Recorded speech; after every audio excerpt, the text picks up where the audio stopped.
This podcast is part of the Democracy Group.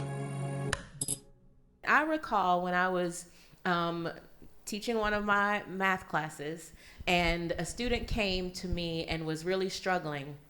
And I said, God is big enough. Like, God is big enough to handle all of the things that you are uncertain about.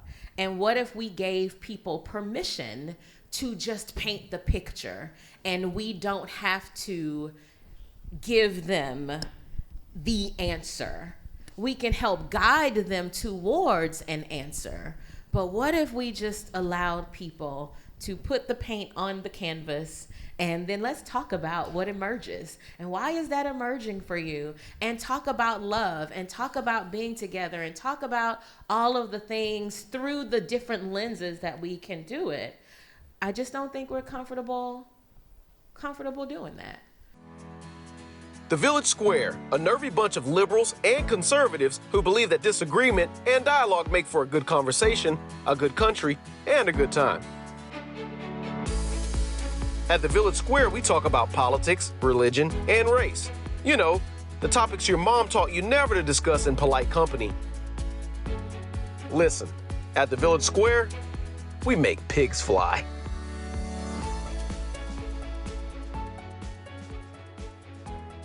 Hey folks, welcome to Village Squarecast. This is Corey Nathan. So glad to be with you again.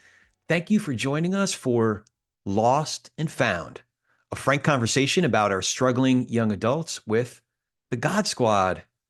Funding for this program was provided through a grant from Florida Humanities with funds from the National Endowment for the Humanities. Check out Florida Humanities online at floridahumanities.org. America's young adults are telling us they're not okay in ways large and small. It's high time to take a good, close listen and have a frank conversation about the spiking anxiety and depression among adults coming of age in this time of disruption and disconnection. We're losing more young adults than we can bear. As successive generations move away from organized religion, perhaps there's a longing for spiritual direction that we have in our souls, for relationship, community, and ritual. Can religious congregations help to address this problem?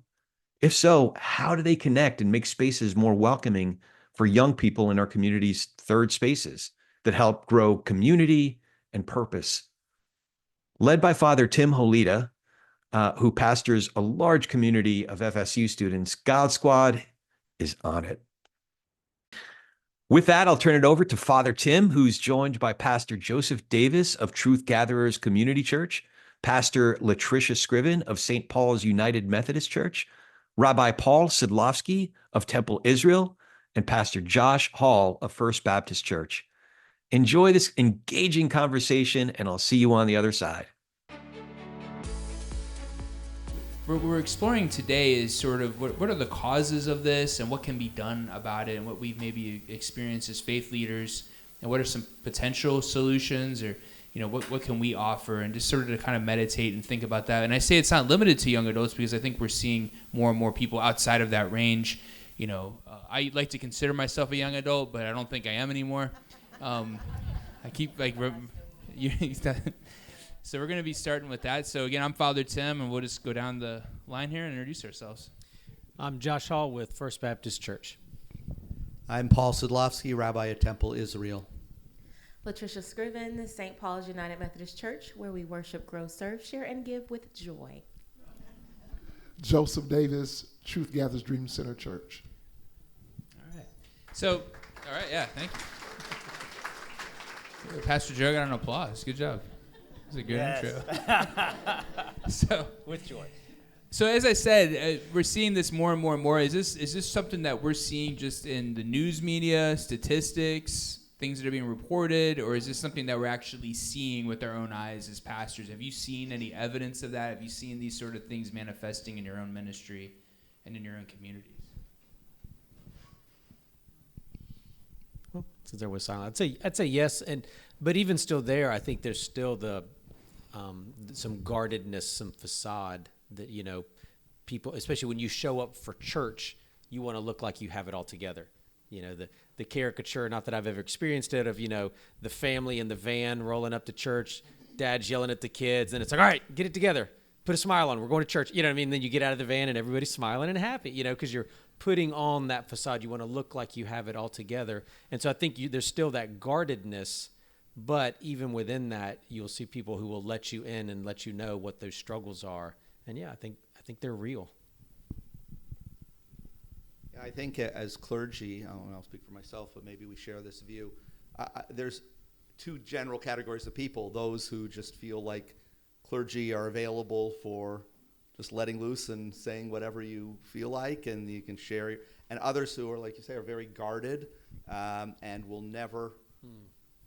Oh, sorry, I used a bad word, Rabbi, or I didn't mean to say that, and being very respectful. So we don't hear all the things. But yes, I think we notice a lot of this issue.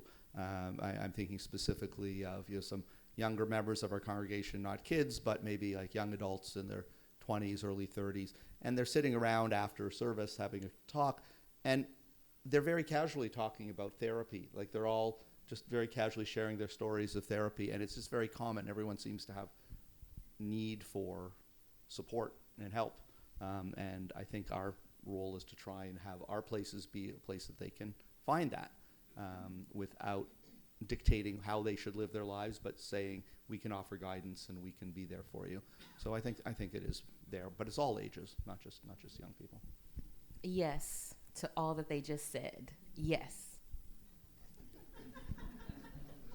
I was thinking about just the aspect of dealing with younger generation, including them inside the economy of church. That's what I'm thinking more about, that they're actually a real part of it, and there are parts of the church community that is catered to them, and that makes it more adaptable for that openness, that communication, that transparency. So I'm thinking about that. Yeah, they come to church, and I'm finding they not only need the spiritual components, specifically for young folks, but they need that social interaction of relatedness. It's really important to their generation where they are, and it's just not enough for them to come and sing from the hymn book, or to sing the songs that we sing in love. They need that other aspect of resources for life, and I think that's what I'm finding is churches that are more adaptable to those other needs are being able to integrate that group much better. So I could just say myself, I've experienced. I graduated high school in 1999, so young adult, right? I'm still a young adult. And I went to college here at Florida State, and it was a surprising thing when I came out of seminary, and I was ordained in 2011. And I was assigned to my first assignment at Blessed Sacrament. I don't remember ever in my years in high school or even in college meeting one person that said, I'm suffering from anxiety. I knew some people who were depressed. I had family members who experienced that, but I'd never met anybody who said that. And then I get ordained a priest, and everybody, right? And then even more pronounced when I was assigned here. I started meeting with college students frequently, and it was kind of a baffling thing because anxiety is related to fear, right? We normally associate that word with fear. We're afraid of something. And we're seeing this in developed nations, right? So we're living in a world now that, when I go to bed at night, I'm not worried that a bear might come attack me. I'm not worried about somebody else coming to kill me. There's very little fear of those things. We have all kinds of medical advances. We have sort of a lot of stuff to make us safe. Typically, compared to previous generations. So what do you think is causing this? What's the underlying reasons that people are presenting with these sort of conditions, or at least these experiences of anxiety and depression and loneliness? What do you think is in our society? Something's going on because we're seeing this in wealthy countries and developed countries way more than we are in countries that are so-called undeveloped or not as wealthy. So I think one reason we're seeing it is that we do talk about it more, even though everyone doesn't talk about it. There are groups of people who will.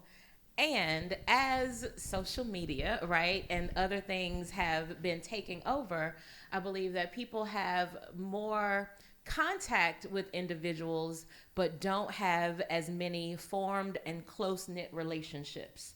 And so there are all these spaces where they get to compare themselves to other people who are not presenting all of themselves, because we've learned how to take 50 pictures so that we can post the 2 that look great and have absolutely no flaws.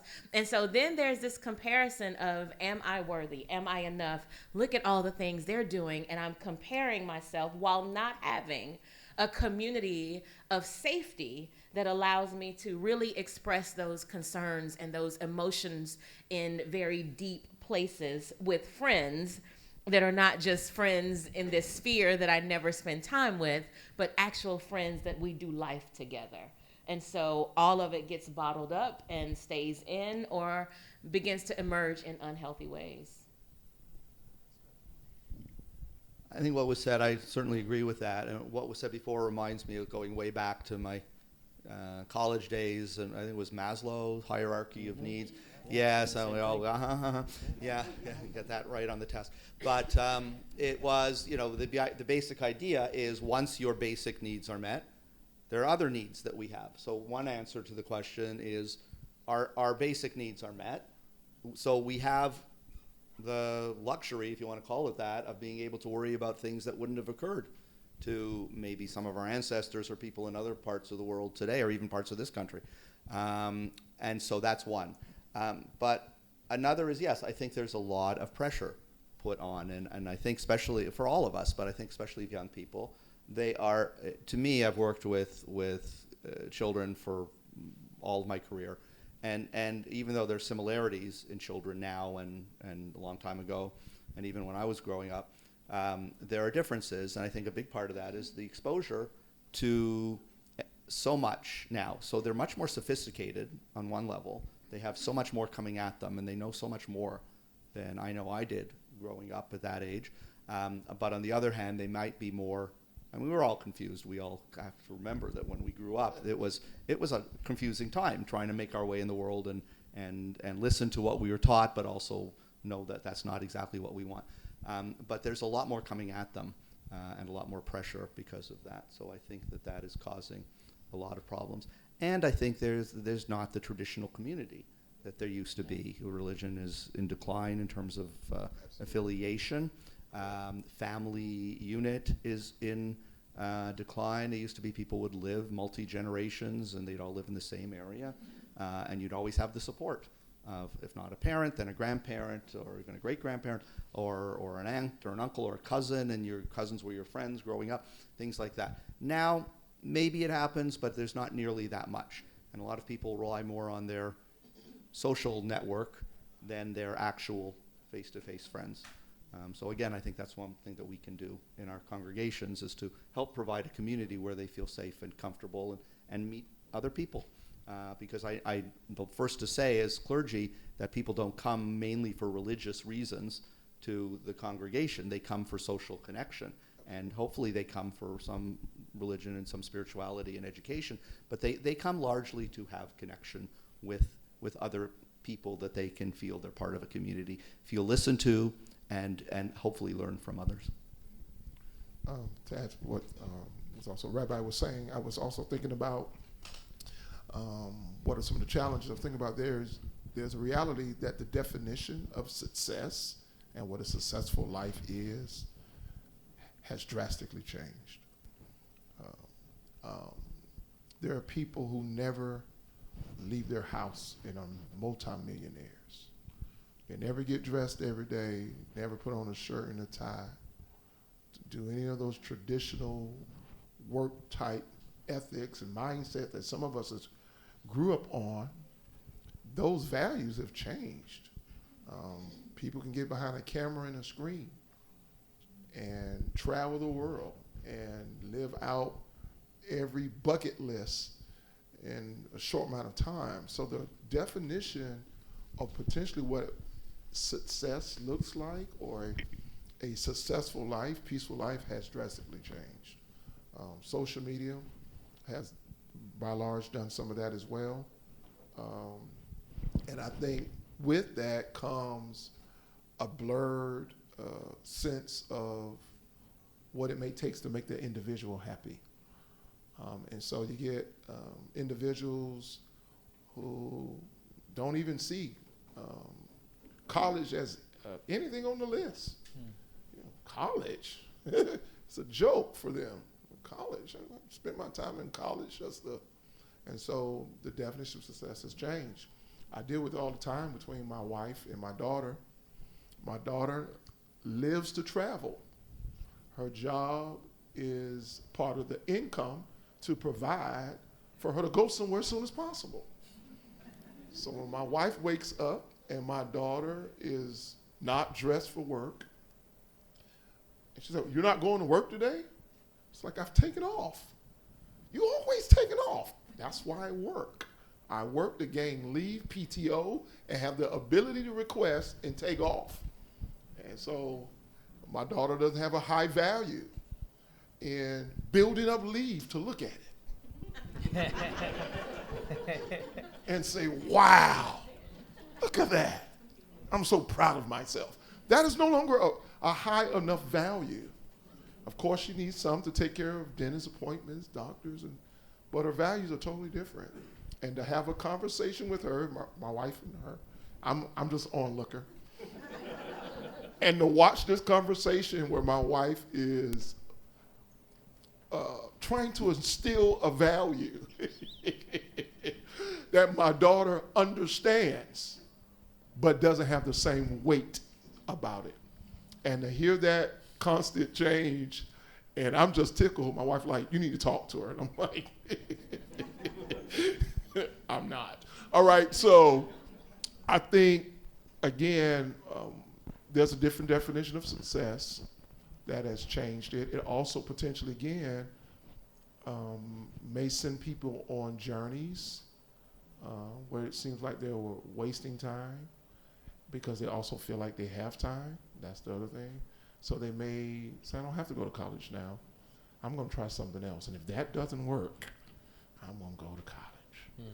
All right? So it's that sense of increased risk, and all of that comes to our churches, comes to our congregation, and having to lead, pastor, advice, those different mindsets is the challenge that we face. And so I just want to talk about that aspect of it.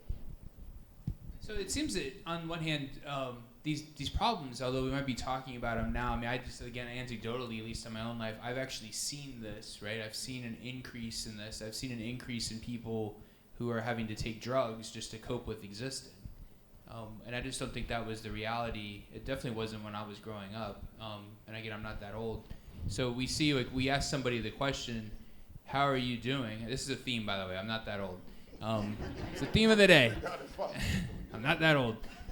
We ask the question to somebody, we often ask it, how are you doing, right? In a sense, we're asking, like, how are you coping with your existence?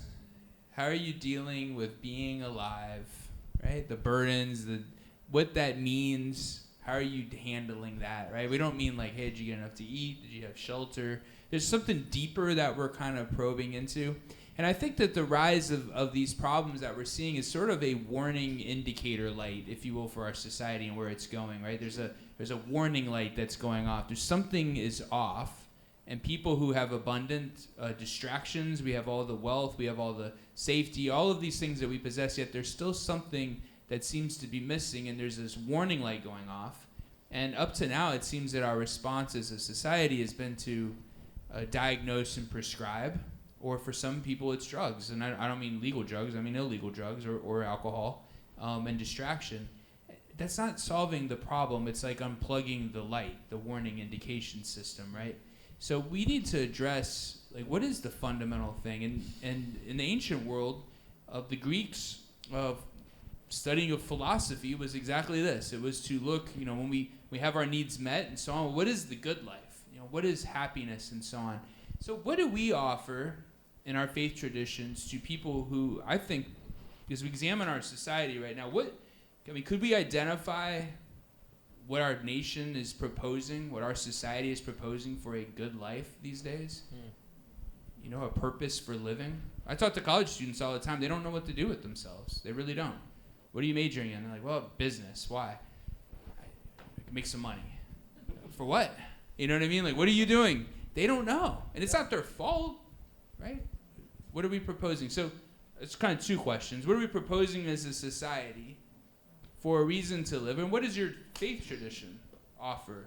Because maybe it's beyond society to be able to propose this, right? Maybe there's another voice that needs to speak up to offer this path. So I think part of the challenge, the pattern I'm seeing in what you're describing is, if you went back generations, centuries, there was much more clearly defined expectations of, you knew what you were going to do with your life. Dad's a blacksmith, I'm going to be a blacksmith. And so as constraining as that might have been, that established purpose. They knew, I'm going to get married, I'm going to do whatever, I'm going to live in the village, here's what I'm going to do, And now it's almost like, and so for whatever liabilities there were to that, the pendulum, I think, has swung so far the other way to where it's, you can define everything about yourself. No one can tell you anything about you. 100% it's up to you to define yourself and what you want to do and forget any norms, mores, whatever. It's self-defined. Well, guess what? Maybe we're not so great at that. Maybe we weren't designed for that. And so then you have that, what do you want to do when you grow up? I have no idea. What do you want to do this? Or do you want to get married? I don't know. Do you want, it's like, it's all wide open. And so maybe that being so divorced from having any external influence input on that might be more than someone's intended to handle on their own. Now, I'll tell you, if we're just going to put our cards on the table, what do I think the answer is? I think that, God has created us to be in relationship with him, and anything apart from that's going to come up empty. So just putting the cards on the table, like, straight up. And so if, as Pascal said, we got this God-shaped hole and we're filling it with everything else, and it might fill it for a while, but it's not going to last. So ultimately, I think that's where we're going to come up short sooner or later. I think Pascal was a good Catholic, by the way. I just want to throw that out there. I'm being a good guest. I think, in religious terms, what you're describing, I would call idolatry, modern idolatry.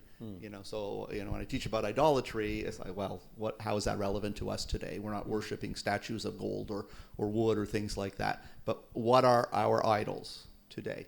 And if we just look at the election without getting political one side or the other, it's like him or hate him. It's Carville said years ago with a 4-word answer to what it's all about. It's the economy, stupid, right? That was his answer to what was the guiding force. And it's happening again in 2024.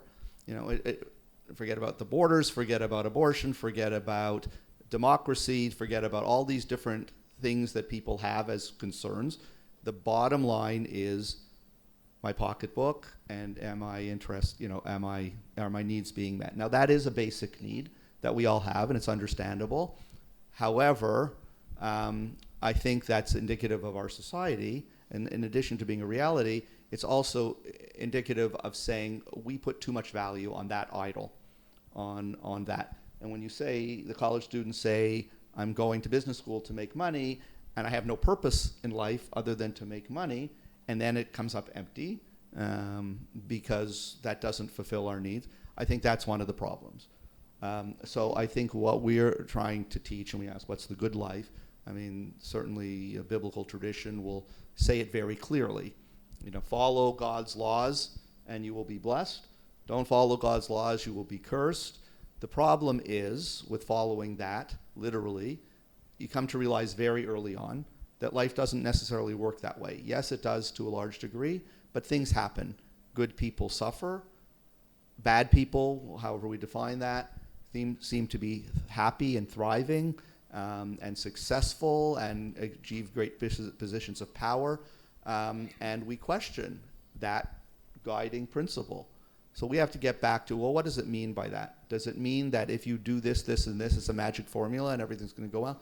No, but it helps guide you and give you a focus and a direction how to live, and what kinds of things to avoid to not get off track in terms of following these things, whether it's money or power or fame, our own bodies, or whatever it might be that we obsess over, or putting on the nice clothes and going to church or to synagogue or whatever you do, and looking good on the outside. I know Jewish tradition, the rabbis taught when the ark was made to hold the tablets of the covenant, it had to have gold on the outside and the inside. And what was the interpretation of that? That your insides should match your outsides. That it's not, why would it matter what's on the inside? No one sees it. Well, it's important. It's not about the gold, but it's about saying that what's inside is as important as what's outside. So our values should not be about appearance and money and material things. And that's one of the things I think we can certainly be focusing on, and showing people that it doesn't just happen because you follow, but it helps keep you on a good path and gives you a community and support. And I think that's what a lot of people are missing. Not that you have to believe a particular thing, but you have to have some kind of guidance and some kind of community of support that is helpful to you and not detrimental, is not trying to pull you off in the wrong way. So when I think about being in relationship with God, that doesn't make sense to me without being in relationship with people and all of creation. And, you mentioned earlier Maslow's hierarchy of needs. So yeah, once we have, food and water and shelter and those things and safety, there is a need for belonging before we get to self-actualization and self-transcendence. I think that one of the things we're losing is the idea of being with each other. And what does it mean for me to honor the divinity of all humanity and all of creation, so we can see more what it means to live with each other? And so we focus so much on all of the things that divide that we have. You mentioned anxiety. What are people afraid of? Well, we have created a society that is so critical about every single thing that if I make a mistake in life, I now get to be defined by that mistake, and not only defined, but it is plastered over everywhere for all to see. And when you couple that with not having the community that rallies around each other to build these relationships, we spend more time tearing each other down and picking each other apart and figuring out what's wrong than saying what's right in the world, what's right with people, and what do I love about nature and society and others. And so that then becomes a dark part of us before we even realize it. Like, when is the last time we've turned on the television and listened to so many of the wonderful things that are happening in the world? But we can very quickly, or even sometimes, God forbid, in our churches and communities, right? And so I get to serve in a space where we have, and I brag on them all the time, we have 8 adult Sunday school classes. What that means is we have people that are intentionally forming community with each other so that inside of the church or outside of the church, they're doing things together. I served in campus ministry. Bryant is back there who serves in campus ministry, right? And when I was in campus ministry, the whole thing, yes, God, and we want you to learn the things. And that started with building community with each other. Because if I cannot identify with, honor the God that is in you in a way that wants to grow in love and capacity for compassion, then what else is there? And so we're creating a world, and we're a part of it, that is intentionally negative and critical in ways that are so unnecessary that it begins to overshadow all of the things that are good and marvelous and amazing in ourselves and each other. And I think that's part of the problem. I want to tag on to that sense of belonging. I was listening to a broadcast as it relates to worship spaces and how they have changed drastically over the last couple of decades. One of the observations was that most churches that are being built now do not have a fellowship hall. Do not have a fellowship hall. May have large auditoriums, may have multi-purpose spaces. That's what sometimes gets used as fellowship hall, but they don't have a fellowship hall. And I'm making a difference on the fellowship hall because it's more of a space of belonging, connectivity, but most times you're going to be in there for some space of time where you get to connect for a duration of time. I'm not talking about the front lobby of the church where you gather for a few minutes or seconds and then leave. And so one of the things that for intentional spaces or intentional gatherings, we are challenged as pastors of being more intentional, not just about the message we preach, the sermon we preach, but what other environment that we have created where people can linger and build more in-depth relationships, even among congregants. Because what's happening with the hustle and bustle of life, people are coming to church, and you better move out the way in the parking lot. Because they got something else to do and somewhere else to be on their schedule, and they have now ticked off the list. I came to church, but I didn't come to talk to you. I did not come to greet you. I did not come to build anything with anyone else. I came just for God. And the challenge is for pastors to recognize how much more we have to be sensitive to creating those spaces that although they come and we need to try to instill, definitely teach and engrave Bible and all those things we believe in, they still need other people to do life with.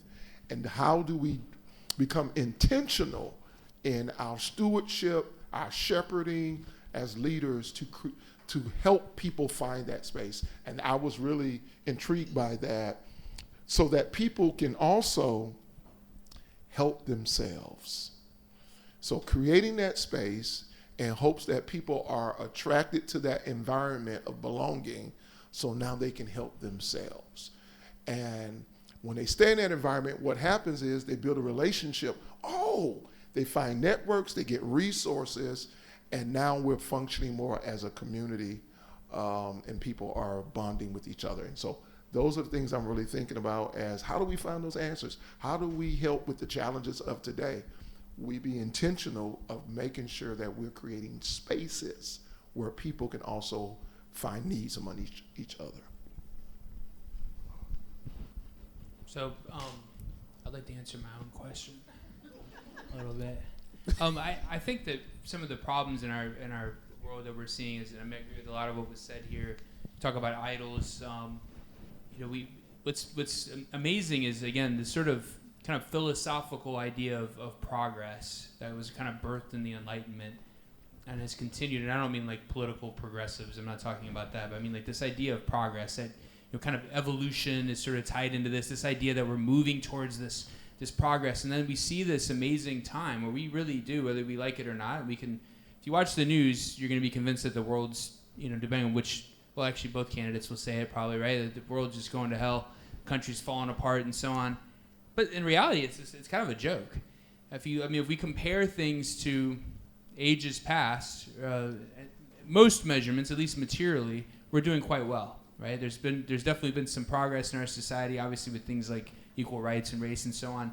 But for the most part, people are living pretty well. I mean, even the homeless in our country live better than most of the poor in the rest of the world.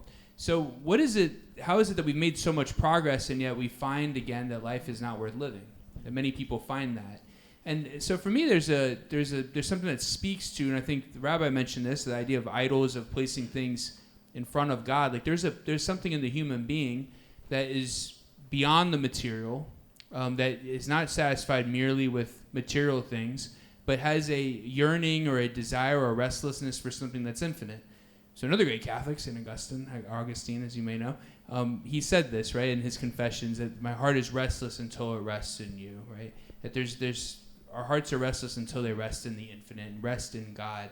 And then we search for him on the outside, we don't find it because really he is within all along, right? The Lord comes to us. So I think that, at least for me as a Catholic priest, like what our church offers, what my faith offers to the world is exactly that, like a meaning to live, a meaning and an explanation for the existence of everything. There's mystery involved in there. It maybe it doesn't have all the answers, so to speak, but it offers something for people. It offers community, and it offers God. And I think for me that's a remedy to, and I've seen that, at least the fruits of that, a remedy to some of what's ailing in our society, what people are looking for. When I joined the Marine Corps Reserve, the more people told me not to do it, the more I wanted to do it. You know what I mean? They had mottos like pain is weakness leaving the body, and you're gonna cry and all this kind of stuff. And I was like, yeah, I want that. I want that, right? I wanted something. I wanted to be a part of something, because there's another element of our society that we haven't really touched on, which is that people are bored, right? And there's some psychological and scientific reasons to explain that, and kind of the unbelievable amount of dopamine that we are, causing in our brains from all the different sensations and things that we maybe haven't evolved fast enough to adapt to the kind of environment we're in. So we're finding that people are bored in society. Like, we don't look at sunsets, we don't know our neighbors and so on. So I think the church and our communities and different traditions, one thing that we can offer people is something to live for, but also contact and community, right? And many of you have mentioned community, an opportunity to join with other people, to commune with them and so on, and get them out, hopefully from beyond their screens. Is there any other question or comments?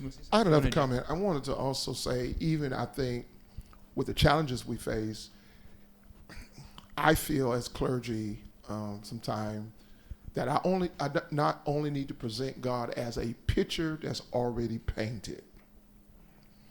Here's a picture that's already painted. Here is God. But also that God is a God of journey and a God of process.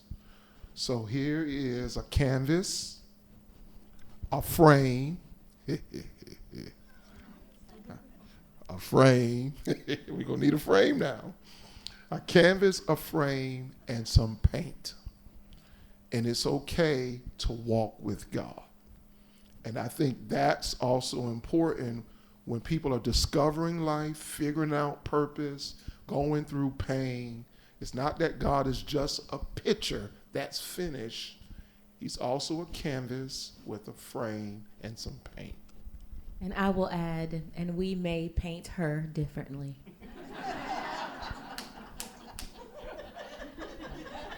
That's why we need a frame. Just saying. I know we say it in jest, but this whole thing raises an important issue when we talk about God, because I have been since 1975, when the whole movement started, of degendering references to God. So God is not him, God is not her, God is not it, but it most seen in our liturgy. And having to, I still remember the few years when there's like some unfortunate sequence of events. Our new prayer book, well, this has been 3 since then, but in 1975, a new prayer book came out in the Reformed Jewish movement, and it was exciting and wonderful, and everyone adopted it. But it was right before that movement started of degendering. So all the language was He, Lord, King, everything. And so we were always constantly on the fly trying to change the language until they finally came out with another version that was adapted, edited. But it raises the question, we're trying to, to define God, and I think one of the problems is like beyond this topic, but a general topic, is that we take things too literally. And we, like you say, Joe said, we have God as a completed thing, and really it is we're partners with God We're helping to perfect the world that God created, and it's not complete yet. Otherwise, we wouldn't be. What's our point of being here? Why were we created last in creation? So we wouldn't take credit for what was created before. But why were we created at all? Because God said, and why does it say this is very good instead of just this is good at the end of every other day? Because it's very good that we were created as God's partners in the world to help bring it to perfection, and we're still trying to find that. But you talk about boredom. It's true. The more we have to do, the more access we have to knowledge, and the more knowledge there is out there to learn, the more places we can travel. You mentioned travel. People can travel to all sorts of, and yet we're bored. We're bored. It's true. Because we look to just the more we have, the more we want, and we're never happy. So we're anxious at one point, and then if we stop for a minute, it's horrible. Ever asked people to just sit in silence for 5 minutes? Everyone gets very restless. It's very awkward for people because we just can't take the time just to be. And this is what Sabbath is, Shabbat in Jewish tradition, is a time not to physically rest, that's part of it, but to re-energize by just being, not doing, and not creating. And that's why the rabbis were very strict about outlining all these things you can and cannot do on Shabbat. 39 different categories of work of what you can and cannot do on Shabbat, and everything falls under them. Not to make it strict and prohibitive, but to just take a step back from the everyday world. And I think going back to anxiety, that's one of the problems we have.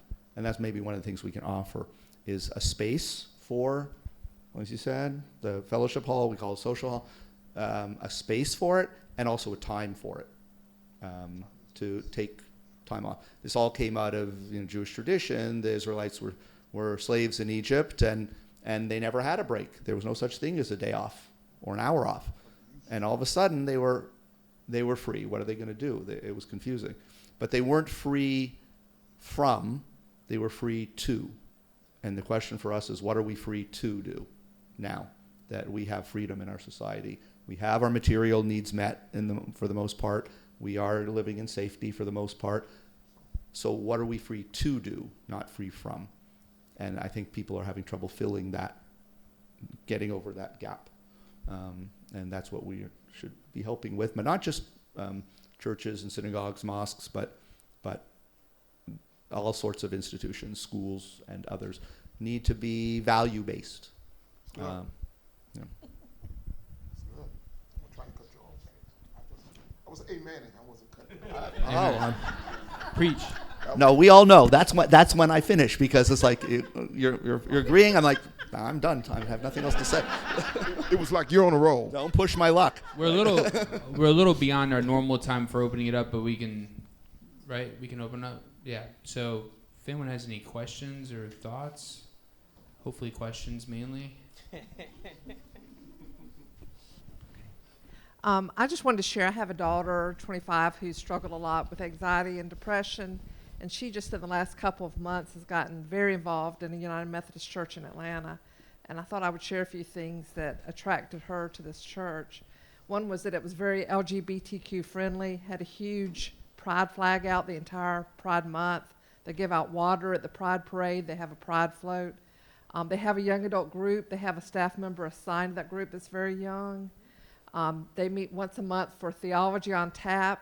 They're all legal drinking age, so they bring a bottle of wine or whatever they want to drink, and they talk about anything or deep issues or whatever they want to talk about. They have a Wednesday night supper at the church, and the young adults eat free. It comes out of the young adult budget. So I just wanted to share those things because those are some of the things that attracted her, and she's just gotten very involved very quickly. So. I could just, I think that's fantastic, and I'm very happy that your daughter has found that community.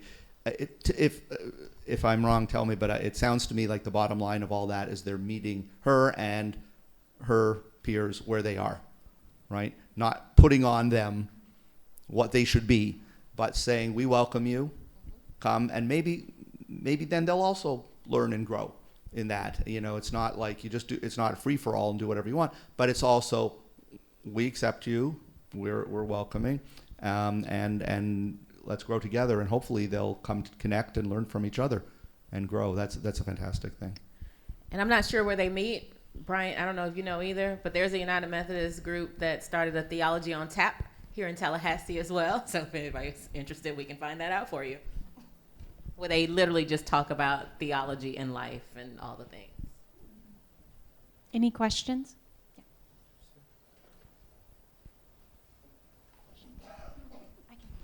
Oh, sure. Sue Ebers. I heard a lot about community, but I didn't hear anything about family. And I think family is the first community. And I think that parents are lost. They don't know what to do. There's no, there's guidance, but the anxiety of productivity, the anxiety of performing, it's kind of an overlay on who the person is rather than the person themselves.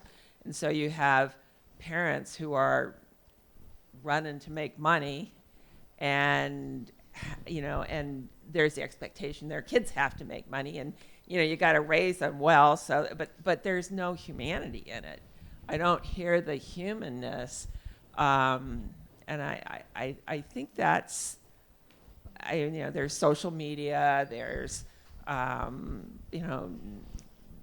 lot of criticality. I agree with all that, but I think if there's love in the family, not productivity, not being proud of a child, which is good, but I love you no matter who you are, and I'm demonstrating to you how I love you, and I'm spending time with you, and we are a unit, and we're I don't think that I think there's a lack of understanding of what it means to be an adult in our society, that parents don't really, it's a generational thing. People aren't just being raised to be good parents in a lot of ways. But so it's a multifaceted kind of thing, but I do think family is, how to love each other, how to just be, without all of the societal requirements, and allowing then your children to just be, and not taking them to the 5 o'clock piano lesson and the 6 o'clock band lesson and the, all of those things, give them space to be able to live. That's all. Thank you. I think that our youth do not fit into a mold. I'm really lucky to work with a lot of students that I don't think they're experiencing a lot of fear, and their depression is it's more, not that they don't have a purpose, but they see so many problems in our world, in our environment, sex trafficking, climate change, all of these things that are going on, and they're passionate about these things, and so I think the anxiety is the fear and being upset by so much. And that can be a little overwhelming and depressing. So I think there are folks who don't have an answer, they don't have a sense of purpose. And we talk about belonging. And then there's this question about being and doing that you raised. And I think the church traditionally, in some ways, has been better at the being part of it. We're going to take time and pray. We're going to praise and song. And those are ways of kind of being in a different kind of space.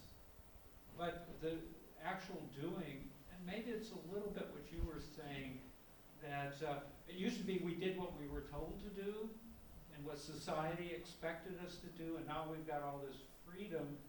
But it's in the doing something. It's in, going to the homeless shelter. It's in going, to a mission trip or things like this, that the church can create the spaces for doing things together, not just hanging out.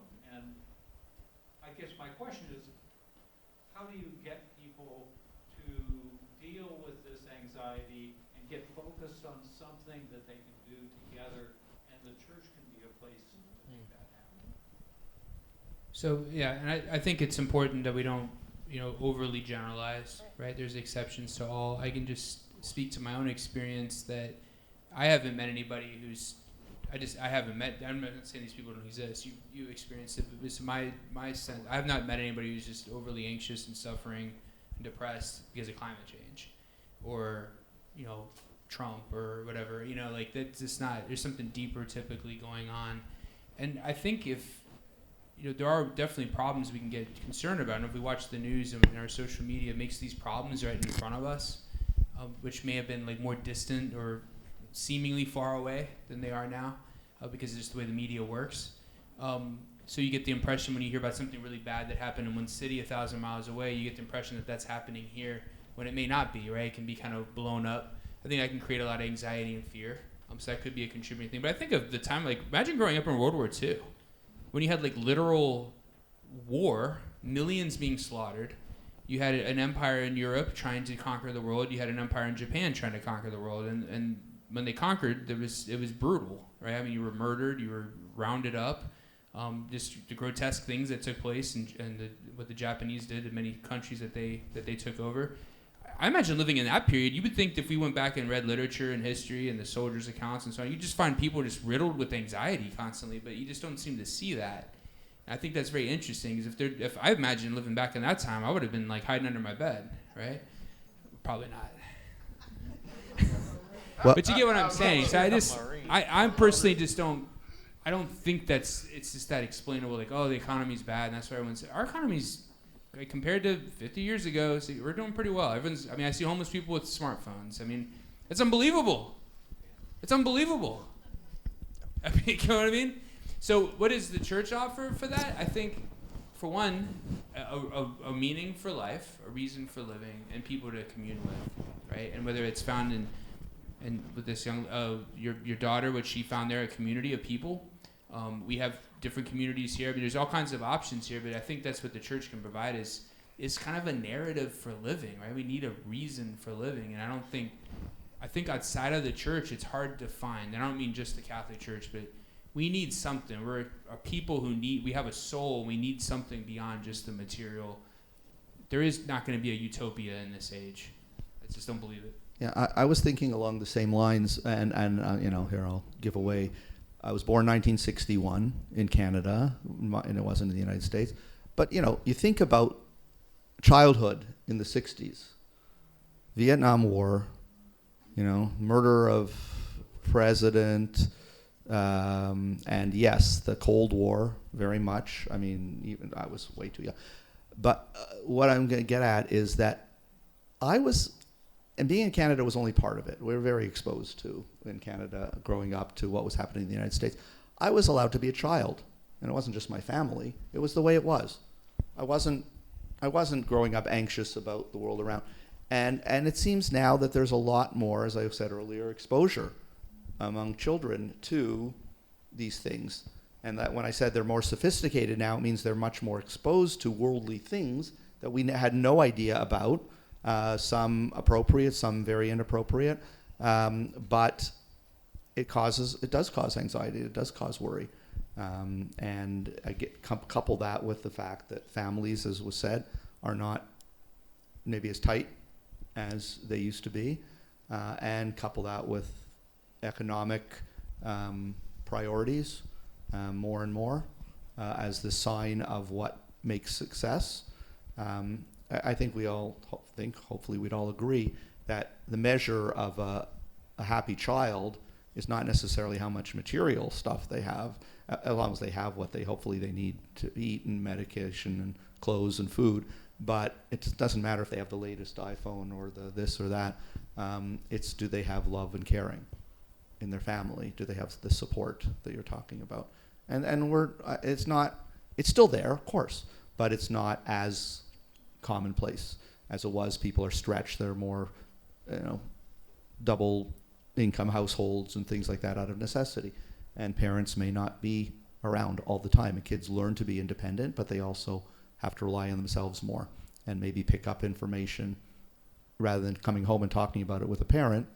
a trusted source, they might talk to a friend or go on the internet or something like that and get the wrong information. So it creates problems. So back to the question, we at our congregations should create an environment where the kids feel safe and feel welcomed and secure. This is happening in Atlanta and in many other places, that they found a place where they can be themselves, they can be accepted, and they can explore and learn and do it in a non-judgmental, caring way. I think we have time for one more quick question. Thank you. So I love your analogy of the painting, but there's a lot of people that can't see God not already painted. So how do you contradict, or how do you approach that from a more traditional or fundamentalist viewpoint that some of these people may have been ingrained in them?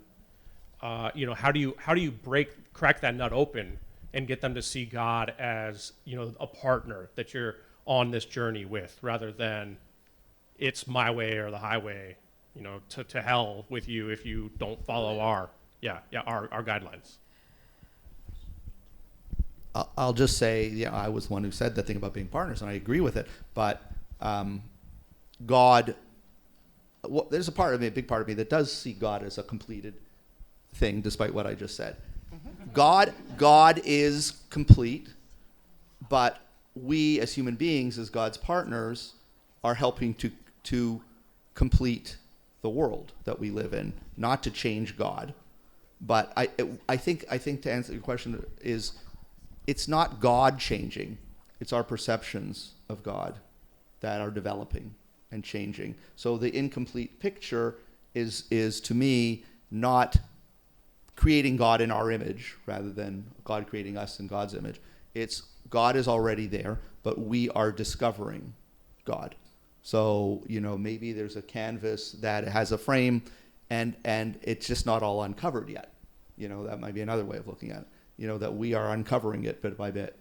And maybe we're adding a little bit of our things to it.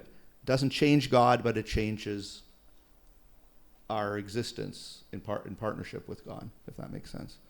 And it's an ongoing process, but that doesn't mean that God changes. So maybe you can reconcile the two. I think we give people permission. I think that when I consider the incomprehensible nature of something that is so infinite and profound that at most I can come to an approximation of who God is, but what makes God for me magnificent and amazing and wondrous is my ways are not your ways, my thoughts are not your thoughts, that there is this infinite whatever that exists that's far beyond what I can ask, think, or ever imagine. I believe that we're uncomfortable dealing with an unknown. And so we have to put all of the parameters on it as if we have the fullest of the answer. And so we're not comfortable allowing people to be co-creators of divinity and of all things. And that's a hard place, because a lot of our religious systems and embedded theologies are around it's this, it's this, it's this, and it's not this, right? That's why religions don't get along, because it's this, no, it's like this, no, it's like this. And I recall when I was teaching one of my math classes, and a student came to me and was really struggling. And I said, God is big enough. Like, God is big enough to handle all of the things that you are uncertain about. And what if we gave people permission to just paint the picture, and we don't have to give them the answer? We can help guide them towards an answer. But what if we just allowed people to put the paint on the canvas, and then let's talk about what emerges and why is that emerging for you, and talk about love, and talk about being together, and talk about all of the things through the different lenses that we can do it. I just don't think we're comfortable doing that. And I would love for us to be, because there is so much majesty and mystique that exists that we have yet to realize. And because we have yet to explore it with God, we have yet to explore it with ourselves. How much potential do we have that we have never really tapped into, the wonder of the world and of our being that we can't get at because we want to put parameters, because we're scared to be free to do. We say free to, but we want to be free from. I think we are going to wrap up here soon, but yeah, so I'll just tell one story in light of this. Thomas Aquinas, the great philosopher and theologian of the church's history, wrote an incredible amount of theology, and was in the middle of his great work, the Summa Theologica, and in the midst of that has a mystical experience of God. He has this prayer experience. And after that, he refuses to finish it. He says that, like, everything, after what I've experienced, everything is, it seems like just straw. And he only writes some commentaries on, like, the Song of Songs and some things like that. And the Dominican order was very upset with him and wanted him to finish this thing he was working on. It still remains one of a great work. It doesn't, relegate it to, like, worthless. But that's sort of what he was saying, was his vision of God. And compared to that was, it was so much greater. On the other hand, religion has revelation, right? So this isn't just like a squishy kumbaya, like, what do you feel like today, and so on. Like, God is, which means he exists, which means there's something there. And God has, if you have a revelational based religion, whether it's the Jewish faith or the Christian faith, there are clear things that God has said and things that he's revealed. And we have to balance that with the mystery of who God is. So I think we have to balance both. We can't just have this sort of like esoteric, like, whoa, God's doing whatever.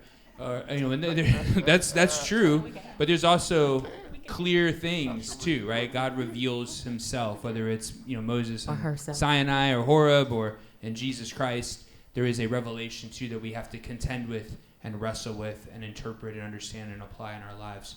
So I think we're kind of at the end of our time. Am I correct? I believe, yeah, we're a little bit past our time. But thank you all for being here in this exploration of this topic, and thanks for coming, and thanks to the panelists, and thank you to the God Squad, and thank you to my wonderful staff back there. And that's it. Is there anything else I have to say? Nope. Do you have any announcement? Do you have something? I just want to say one thing that we didn't touch on it very quickly. Oh. I think it's important to say, I'm thinking of that old song, What's the Matter with Kids Today? And why can't they be like we were, perfect in every way? We need to give a little more credit to the current generation that's coming in. Yes, they have struggles and everything, but I think that they are going to find their way, and we should offer guidance, but I think we should have hope for the future, because I think that it'll be different than the world we knew, but I think that they can bring their own strengths to it. Corey, Nathan, back with you. So here's the thing. I have 3 kids who are 23, 21, and 19, and I can tell you that each one of them have experienced, and in some seasons even grappled with some of the anxiety, depression, and other challenges that our God Squad was talking about today. And while we as a family went to church and even had them in a Christian school for a good bunch of the time that they were in school, they've each wrestled with whether they believe in God, what they believe on a larger level, like philosophically, theologically. They're my kids after all. And they've each come to reject a lot of what they saw as inconsistencies in the church that they grew up in, while at the same time having certain buoys, for lack of a better word, that keep them asking really interesting questions. But I will say this, something I think our God Squad was onto. My kids, not that they're reflective of an entire generation, but they are right square in the middle of Gen Z. I can tell you that my kids have each sought out a sense of belonging that our churches, synagogues, and other religious communities have historically provided. Not only that, they've each grappled with a sense of meaning that, not so coincidentally, might otherwise be informed by church membership or religious affiliation. And Just as a side note, I have a very dear friend whose family belongs to a humanistic synagogue, which is specifically for folks who are atheists or more generally agnostic. So this conversation pertains to people who believe in God as well as those who don't. But overall, I just found this to be a really resonant conversation, one I could definitely relate to and my kids could relate to. It gave me a lot of food for thought and hopefully some good fodder to talk about with my kids. They're, like I said, they're exactly this age where we can even have some fun, just talking about big stuff like God or our place in the universe, a sense of meaning, and maybe just in having the conversation, just in connecting with them, it's a little bit of what we really need, a little bit of that good medicine, a little bit of that tikkun olam, if you will. So with that, it's time to close out today. Please consider joining our members and supporting this programming. You can become a member for just $7 a month or $76 a year, and your business can join for $250. Go to villagesquare.us/donate to join today. That's villagesquare.us/donate. While you're there, sign up for Village Square's newsletter to stay up to date with everything happening at the Village Square. Go to villagesquare.us, and it's super easy to sign up now with the update to the website.